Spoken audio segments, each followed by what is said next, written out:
तेजी ले आती है कि जहां बड़े बड़े पुल बनाने में सालों लग जाते हैं, वहीं इस मशीन के जरिए ऐसे पुल सिर्फ कुछ महीनों में ही तैयार किए जा सकते हैं। इसका हाइड्रोलिक सिस्टम फ्लाईओवर के बड़े बड़े कंक्रीट ब्लॉक्स को उनकी जगह तक पहुंचा देता है और उनको उनकी जगह पर सेट भी करवा देता है। इस मशीन में कुल 64 पहिए होते हैं जो इसकी मूवमेंट को फ्लुएंट बनाते हैं। दोस्तों, पेश है आपके सामने मार्स रोवर व्हीकल, जिसे नासा ने अपने स्पेस सेंटर में बनाया है और इसको बनाने में उन्हें करीब 5 महीने तक का समय लग गया।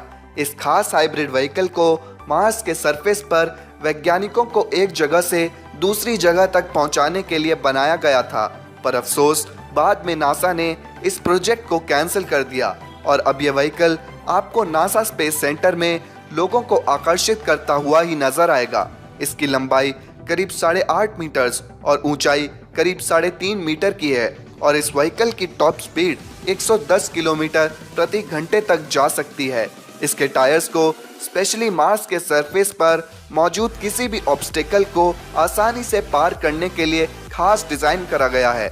मार्स रोवर अपने आप में पहली ऐसी फुल फ्लेज्ड गाड़ी थी जिसे किसी एलियन प्लैनेट पर चलने के लिए बनाया गया था, पर अभी ये सपना दूर ही नजर आता है।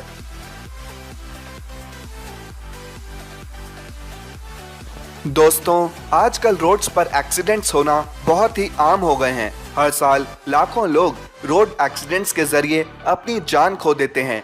इसी को देखते हुए यूएस बेस्ड कंपनी ETI ने रोलिंग बैरियर्स का इजाद करा, जो इम्पैक्ट का असर बहुत ही कम कर देते हैं और एक्सीडेंट्स के दौरान लोगों को होने वाले नुकसान को भी 70% तक कम कर देते हैं। क्यों, है ना कमाल। ये रोलिंग बैरियर्स हाईली इलास्टिक और शॉक एब्जॉर्बिंग मटेरियल से बने होते हैं, जिनकी वजह से जब कोई भी व्हीकल इनसे टकराता है तो ये शॉक एनर्जी को रोटेटेबल एनर्जी में कन्वर्ट कर देते हैं, जिससे व्हीकल आगे की ओर बढ़ जाता है। इनकी ये मजबूती न केवल डैमेज को कम करती है, पर अगर इन्हें पहाड़ी सड़कों पर लगा दिया जाए तो ये बड़ी बड़ी कार्स और ट्रक्स को खाई में गिरने से बचा भी सकते हैं। इन रोलिंग बैरियर्स की सबसे अच्छी बात यह है कि इनकी मेंटेनेंस करनी बेहद आसान होती है और ये आसानी से कहीं पर भी इंस्टॉल करे जा सकते हैं।